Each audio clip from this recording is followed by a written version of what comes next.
At first we thought this was simply an old church in Danbury. Then we saw this, a wooden knight lying here for more than 700 years. And we realised there wasn't just one, there were three. We'd driven past this church for years without really seeing it. When my dad died, we put his inheritance into Hetty, not to escape, but to remember how to be present, how to stop rushing, how to walk into a place we treated as background and finally look. That's what brought us here today. I must have driven by this church 1,000 times. It's familiar enough to disappear into the background when you pass it loads of times. The road, the trees, the church.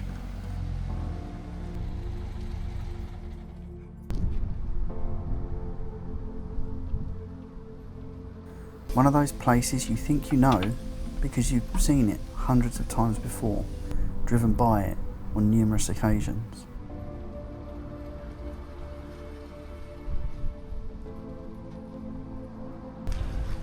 But seeing a place and noticing it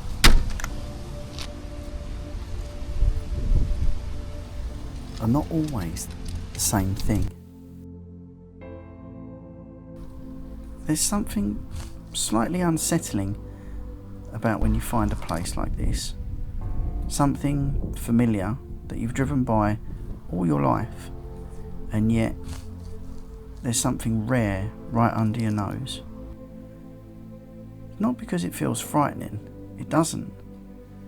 It's just, how many other things like this have we missed? Things that were made by people who lived hundreds of years ago, but more than that, something rare, something that shouldn't really have survived because it was made out of something perishable. The information about the knights is limited. They are likely connected with the St Clere family, but the details do not give us a complete answer. So the first thing to do was simply to look at them. The first knight is the easiest to see. He lies here quietly, almost as though the church has grown around him. The figure is made from wood, but it still carries the shape of a person dressed for another time. The details are amazing. It's strange how quickly the mind begins to fill in the gaps. You start wondering, what was this person like? How did they live? Where did they live? And the figure itself does not tell us everything. Then there's the second one. Seeing another figure changes the feeling of the place. This is no longer a single unusual object that happens to have survived. It becomes a group. Are they part of the same family? Were they made at the same time? Or have they simply ended up together because this was the place that managed to preserve them?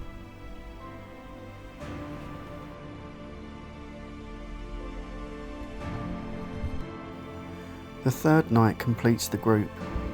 3 rare wooden effigies still lying in this church after more than 700 years. They're likely connected with the St Clere family, but even that leaves plenty unanswered. We don't have a complete story for each figure, and perhaps that is part of what makes them so compelling. They're not polished answers. They are survivors of a past long forgotten.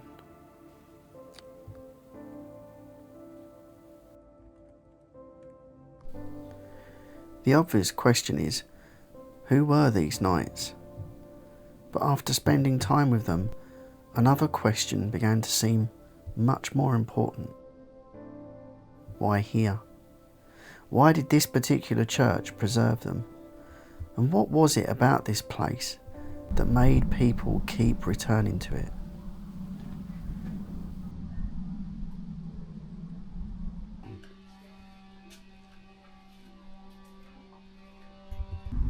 The church stands on a late Iron Age hill fort, one of the highest points in Essex.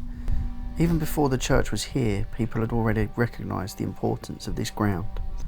Most of the original earthworks have long since disappeared, worn away or built over, What remains is subtle, a change in the shape of the land, the line of a hedge, the way the ground still rises. Once you know what you're looking at, the hill begins to feel different. Later, the area became a medieval deer park, and after that, part of palace grounds.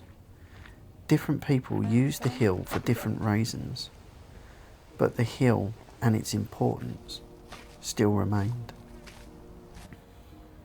There is also a story connected with a storm in 1402 that partially destroyed the church's tower.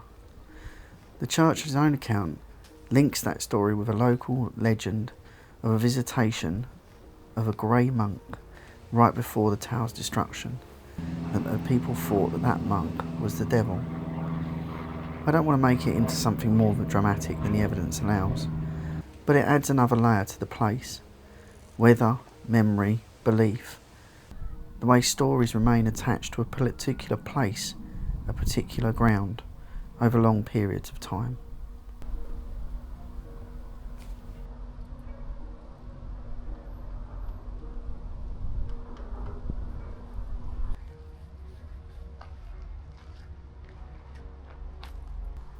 Standing outside, the story becomes less about one church and more about continuity. An Iron Age hill fort, later touched by Anglo-Saxon lives as well. A medieval deer park, palace grounds. A church that has stood through storms and changing generations. And inside it, 3 wooden knights still waiting. People kept choosing this high ground.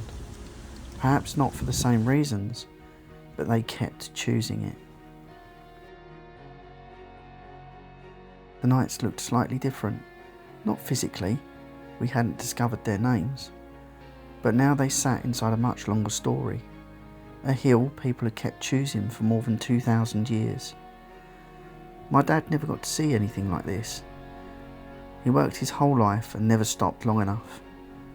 Standing here, I wonder if he ever found a place that made him slow down like this, or if he was always too busy chasing the next thing to notice what was already in front of him. This is what stayed with us the most. Not a complete answer about who the knights were, just the simple act of stopping, of noticing, of slowing down enough to take notice of the things that are right in front of us, that our ancestors have worked so hard to preserve. It's the reason why I maintain Hetty and take care of her, so that we can slow down and notice, not for shows, not for showing off, but to use her as she was meant to be used, and to live a life that allows us to notice the things that we used to miss. That's why we do what we do.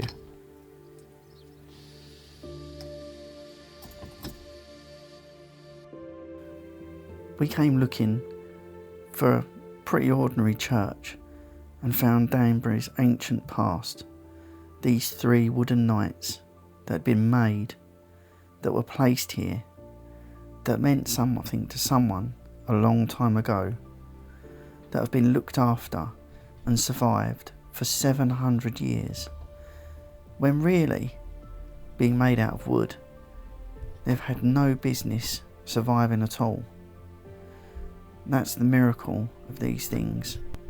They help you to touch people that existed hundreds if not thousands of years ago, and it's absolutely amazing to find that these are sitting in a church that we're driven by all our lives and not known about. And they're still here, being looked at and enjoyed all these years later.